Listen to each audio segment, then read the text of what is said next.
შემოგვერთა დიდი ღომში მდებარე წმინდა 100,000 მოწამის სახელობის ტაძრის წინამძღვარი დეკანოზი ლუკა სუბატაშვილი. დილომშვიდობისა, მამა ლუკა. მოგესალმებით. დილომშვიდობისა, ღმერთმა დაგლოცოთ, მოგესალმებით. ილოცავთ მარხვის დაწყებას და დიდი მადლობა, რომ ბრძანდით წოდიაში ჩვენთან. აი. ქრისტიანული სათნოებების შესახებ უნდა ვისაუბროთ დღეს ჩვენს გადაცემაში, ზოგადად რომ განვიხილოთ, განვმარტოთ ჩვენს მაყურებელს, რას ნიშნავს სათნოება, როგორია სათნოება და როგორ უნდა იღვაწოს ამისთვის მთელი ცხოვრების განმავლობაში ადამიანმა, რამდენად მნიშვნელოვანია ეს ჩვენს ცხოვრებაში. სათნოება ეს არის შინაგანი მდგომარეობა, ესე იგი შიგნით აქვს ადამიანს რაღაცა ნიჭი, რომელიც მე იწვევს სიკეთის კეთების უნარს, საშუალებას, შესაძლებლობას. ესე იგი ადამიანს აქვს შიგნით დაფარული, ასე ვთქვათ, ღვთისგან მოცემული ტალანტი, რომელსაც ის თვითონ უფრთხილდება და მე ეს ქმნის იმ საშუალებას, რომ ადამიანმა სიკეთე ჩაიდინოს. თუ ადამიანს სათნოება არ აქვს, ან აქვს ესე იგი პარალიზებულ მდგომარეობაში, ან ცოდვით დაფარულ მდგომარეობაში, მაშინ ადამიანს აღარ აქვს უნარი, რომ სიკეთე აკეთოს. ან აღარ აქვს უნარი გაიხაროს, აღარ აქვს უნარი იაზროვნოს, აღარ აქვს აი ელემენტარული ადამიანური საშუალებებიც კი ერთმევა მას, თუ ადამიანს არ აქვს სათნოებები. ამიტომ სათნოებები ეს არის ის, რომელიც ჩვენს ბედნიერებას გამოიწვევს. და სიხარულს, ხო? და სიხარულს, სიყვარულს, სიკეთეს, ყველაფერს, რაც კარგია. დიახ. მამა ლუკა, ალბათ, როდესაც ადამიანი რაღაც ქმედებას ჩადის, ხომ ყოველთვის უნდა ფიქრობდეს, რომ ეს ქმედება არის თუ არა სათნო ღვთის წინაშე, მოეწონება თუ არა უფალს, თქვათ, ესე თუ ის აქციელი და აი, თქვათ, ეს არის რა თქმა უნდა სათნოებებთან, ხო, დაკავშირებული ჩვენი ქმედებები, თქვათ, მოწყალებას ჩავდივართ, ვეხმარებით ადამიანს, თავმდაბლები ვართ თუ არა, ეს განაპირობებს იმას, რამდენად გვაქვს სათნოებები ღვთის წინაშე და რამდენად ვაგროვებთ სათნოებებს ღვთის წინაშე. აი, რომ ჩამოვთვალოთ, რა ითვლება ღვთის წინაშე სათნოებებად. ეხლა მარხვის პერიოდი არის და ნუ მარხვა ლოცვასთან ერთად და სინანულთან, რა თქმა უნდა, ითვლება ერთ-ერთ უმთავრეს სათნოებად, ხომ ქრისტეს წინაშე. ეს იმდენად მნიშვნელოვანია, აი შეიძლება პარალელი გავავლოთ ფიზიკურ სხეულთან, ესე იგი ჯანმრთელობა ხომ არის ძალიან მნიშვნელოვანი და რაც ჯანმრთელობას არღვევს, ყველაფრისგან უნდა შევიკავოთ თავი. დამპალი საკვები არ შევჭამოთ, გახსნილი წყალი არ დავლიოთ, კედელს არ დავეჯახოთ, ორმოში არ ჩავარდეთ. ეს ჩვენ ვიცავთ ამ წესებს და აი ზუსტად იგივე წესები უნდა დავიცვათ სულიერებაში, რომ ვიყოთ ჯანსაღი, ჯანმრთელი, სიცოცხლის უნარიანი, ხალისიანი, სიკეთით სავსე, მოთმინების უნარის მქონე, რომ ჩვენში არ განვითარდეს რაღაცა მავნე რამ, რომელიც ჩვენს დაგვაზიანებს და ჩვენს ირგვლივ კიდე ათასებს და ეს სათნოებები უბრალოდ ადამიანი ყველაზე მეტად ამას უნდა უფრთხილდებოდეს. ეს არის სიცოცხლე. თუ ადამიანში არ არის სათნოებები, არ არის მადლი და თუ ადამიანი ამას არ უფრთხილდება, რომ მასში მადლი იყოს, მაშინ მასში არ იქნება სიცოცხლე.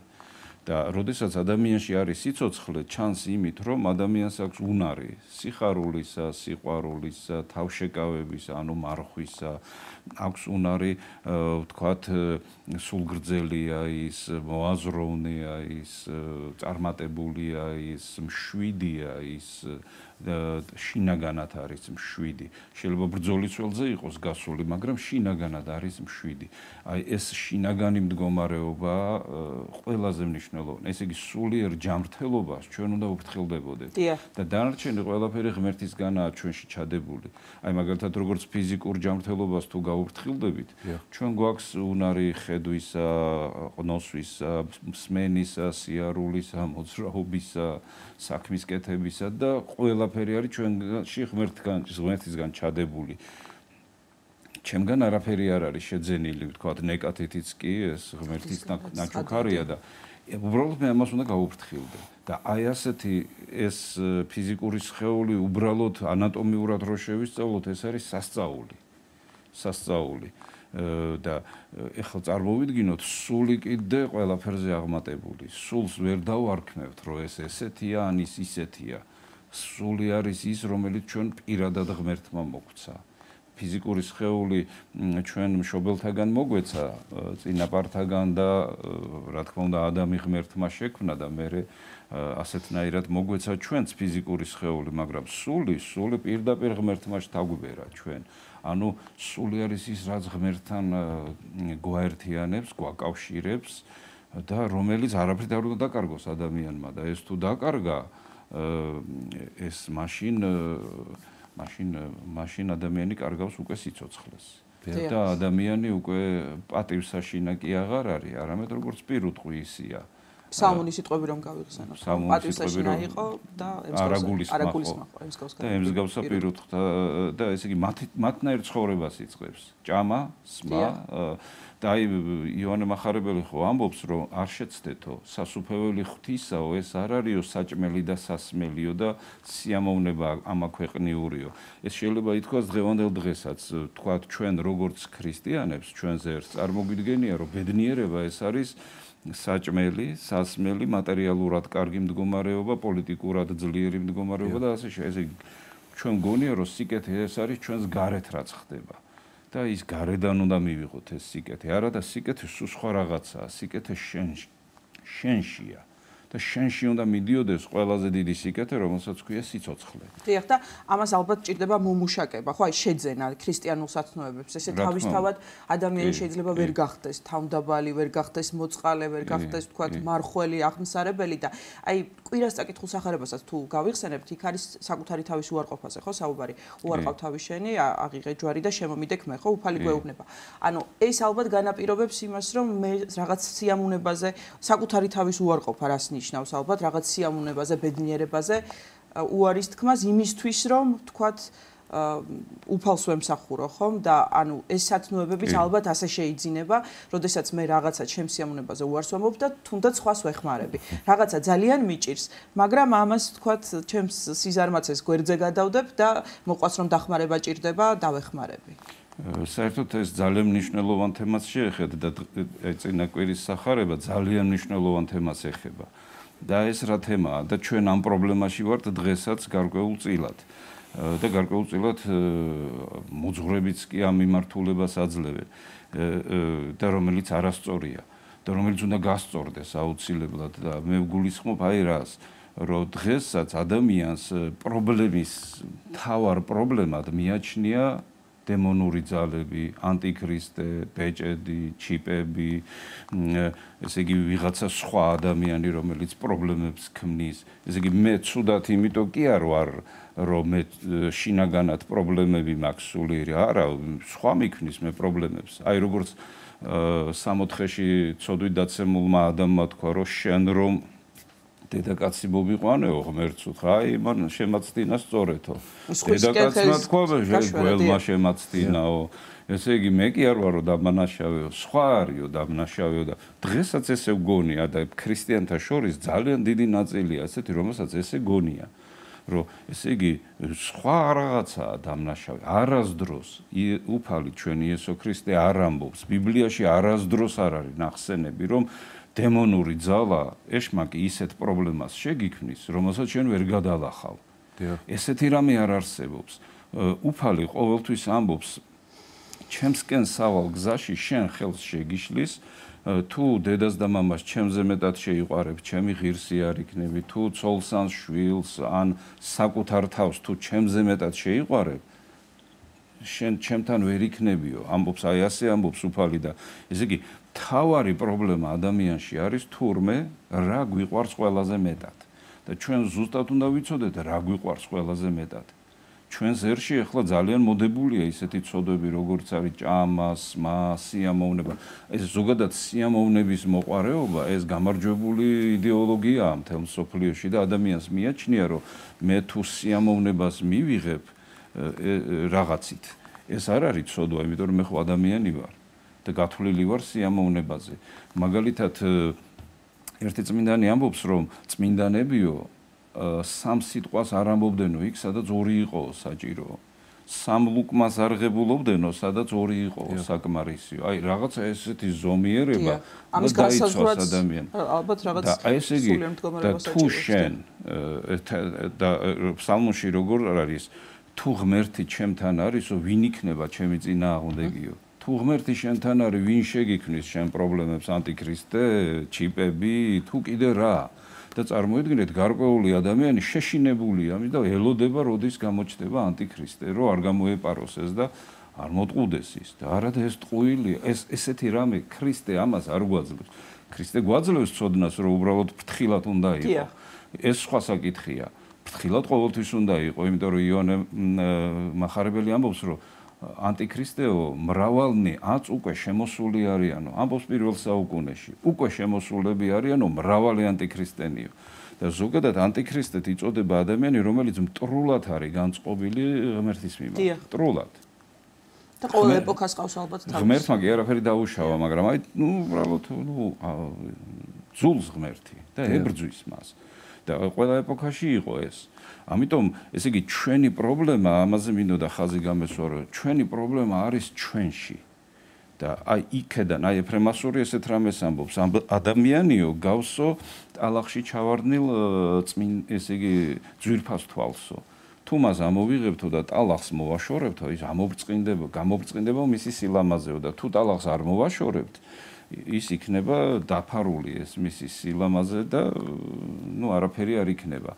და ადამიანიც ესეა, თუ ჩვენ მოვიშორებთ ცოდვებს, ესე იგი ღმერთი მთავარსაკეთებლად იმას, ესე იგი რას გვისაზღვრავს, რომ ცნებები აღასრულო. თუ გინდა მარადიული ცხოვრებაო, აღასრულე ცნებებიო, რომელიც იციო. არა კაცკლა, არა იპარო, არა იმროშო. ესე იგი, ცუდი ყველაფერი უნდა მოაშორო შენს თავს და მე უბრალოდ ამოიფრქვევა ყველაფერი.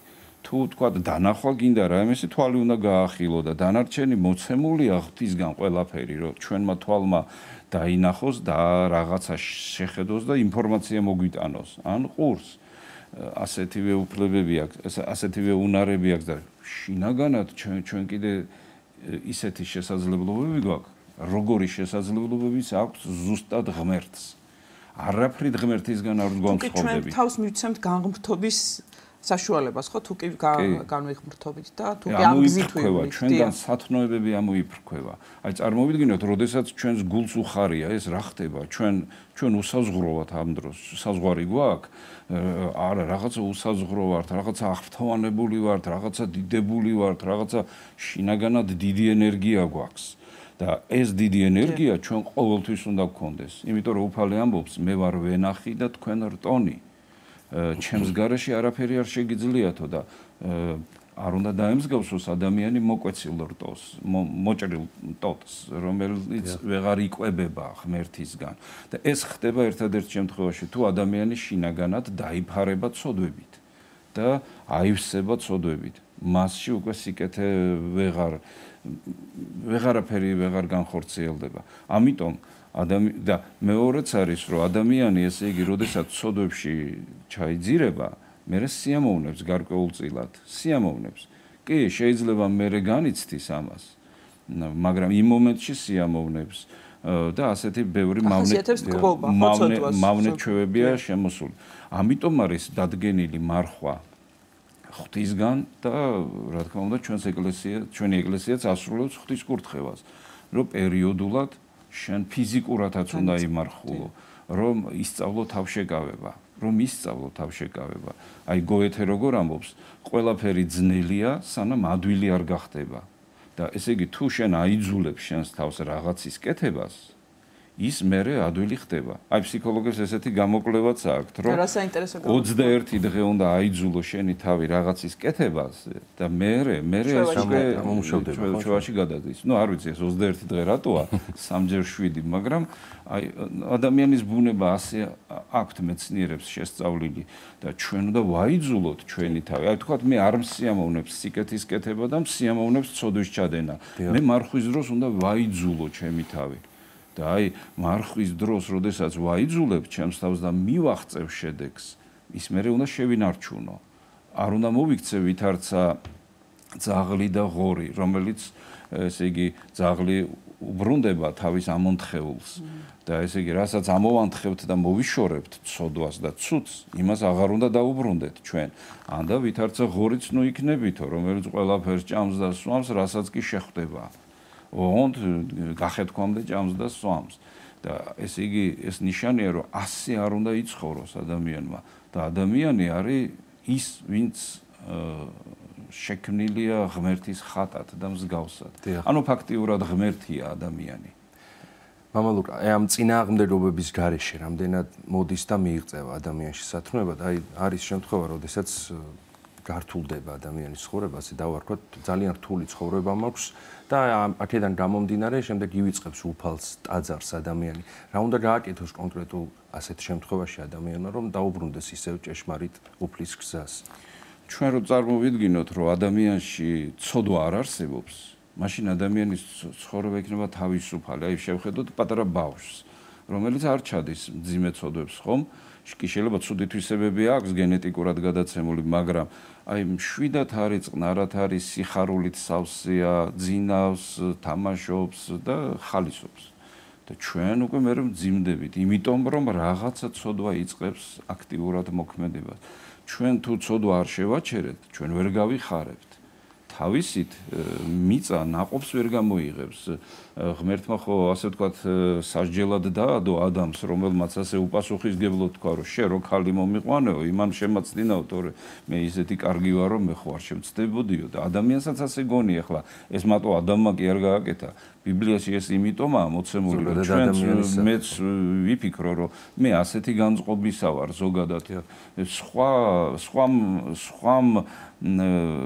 სხვა მომატყუა, თორე მე თვითონ ისეთი კარგი ვარ, რას ამბობ, მე ცუც კი არ გავაკეთებ არაფერს. ასე მე შეიძლება მოვუტყუდე. ამიტომ ესე იგი რაღაცნა ადამიანმა უნდა შესძლოს, რომ იცხოვროს შინაგანი ცხოვრებით, მოიშოროს ყველაფერი ცუდი. შეაჩეროს ბოროტების მოქმედება. ადამიანი ყოველთვის უნდა აკვირდებოდეს თავის თავში, აქვს თუ არა მას მადლი, აქვს თუ არა მას სიხარული, აქვს თუ აი პავლე მოციქული რას ამბობს, ნაყოფი სულისა, ესე იგი სულს აქვს ეს ნაყოფი, სიყვარული, სიხარული, მშვიდობა, სულგრძელება, მარხვა, მყუდროება. ესე იგი ეს შინაგანი მდგომარეობაა. ეს როგორც ნაყოფი ისე უნდა იყოს. მაგალითად თუ მე მწვანილს დავთესავ და ნაყოფს ვერ ვღებულობ, ნიშნავს რომ რაღაცა დავაკელი იქ და მე უნდა ვნახო რა დავაკელი და უნდა მივცე საშუალება კეთილ ნაყოფს რომ ის ამოვიდეს. აი ასევე ჩემ თავს უნდა დავაკვირდე, რა უშლის ხელს ჩემს სიხარულს, ოღონდ სხვა კი არ უშლის ხელს, ეშმაკი კი არ უშლის ხელს, სხვა ადამიანი კი არ უშლის ხელს. რაღაცა ხდება ჩემში. თუ ჩემში მადლი არ არის, მაშინ ნიშნავს რომ რაღაცა ცოდვა არის გააქტიურებული. ეს ეშმაკისგან არ არის ბოროტი ძალისგან, როდესაც თქვათ რაღაც ბრძოლა აქვს ადამიანს გარკვეული ცოდვასთან მიმართებით. კი ბატონო, ეს შემოთავაზებებია, ისე როგორც 64-ში რომ გააბეს საუბარი ეშმაკთან და მე მოტყუდნენ და მოატყუეს. მაგრამ არ უნდა დავემონოს. ესე იგი, ვთქვათ, შენ რომ ვიღაცა გატყუებს პირველად ეს შენი გამოუცდელობის ბრალია, მაგრამ მეორეჯერ რომ მოგატყუებენ, ეს უკვე სისულელია და შენი ესე იგი არასწორი ისა და ჩვენ არ შეიძლება რომ ეშმაკისგან მუდმივად მოტყუებულები ვიყოთ. და ვაბრალოთ ეშმაკს. და ვაბრალოთ მე ეშმაკს და ღმერთის წინაშე წარმოვადგინოთ ჩვენი თავი საცოდავად. არა ვართ ჩვენ საცოდავი, ჩვენ ღმერთნის სამე ხართ და შვილნი მაღლისანი თქვენ ყოველნი. წარმოიდგინე, შენ ხარ შენი მამის და დედის შვილი, ფიზიკურად, მაგრამ შენ ხარ ღმერთის შვილი სულიერად. და წარმოიდგინეთ, შენ თვითონ ხარ ღმერთი. შენ დედი და მამის შვილი რო ხარ, იმიტომ ხარ ადამიანი. და შენ რომ ღმერთის შვილი ხარ, იმიტომ ხარ ღმერთი.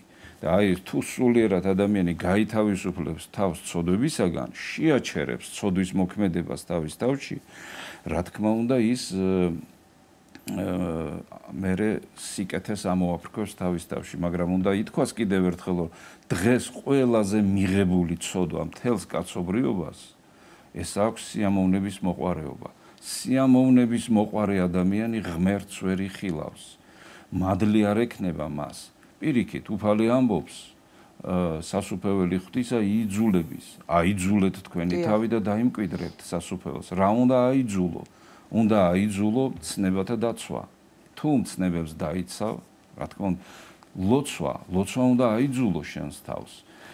იმიტომ რომ ვინც არ ლოცულობს, ერთი წმინდანი ამბობს, ვინც არ ლოცულობს, ნიშნავს რომ მას არ უნდა ღმერთთან ურთიერთობა. არ უნდა ღმერთთან ურთიერთობა. მაგრამ რო დაიწყებ ლოცვას, შეიძლება საერთოდ გიჭირს. მაგრამ არა უშავს. დაიძულო თავი. ხო, აი როგორც მეცნიერები ამბობენ 21 დღე რო აიძულო, მე უფრო ჩვენდაში გადაგდის.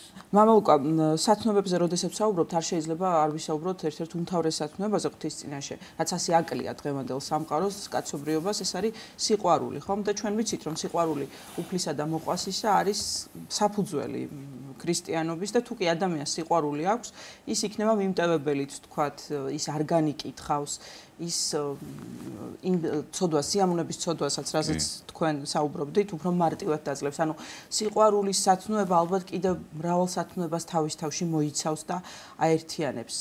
და ჩვენ ვიცით, რომ როდესაც საუბრობთ მოყვასის სიყვარულზე, მოყვაში არ იგულისხმება მხოლოდ ჩემი ძმა და ან მეგობარი, თქვათ, ან ნაცნობი და ნებისმიერი ადამიანი იგულისხმება. რატომ გვაკლია ასე ძალიან და რა არის ის საღვთო სიყვარული, აი რაზეც ჩვენ საუბრობთ, როგორ მიიღწევა? ამაში ბიბლიაში პირდაპირ ფორმულა ამისი გამრავლებითა უსჯულოებისაითა გახმება სიყვარული მრავალთა. გახმებაო ადამიანებიო.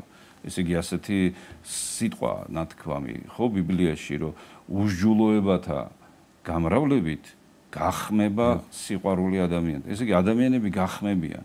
ერთ-ერთ წინასწარმეტყველს ესეთი რამე უწერია რომ ბოლო ჟამსო ქუჩებიო აყროლებული იქნებაო, იმიტომ რომ გვამებიო ეყრებაო ქუჩებშიო.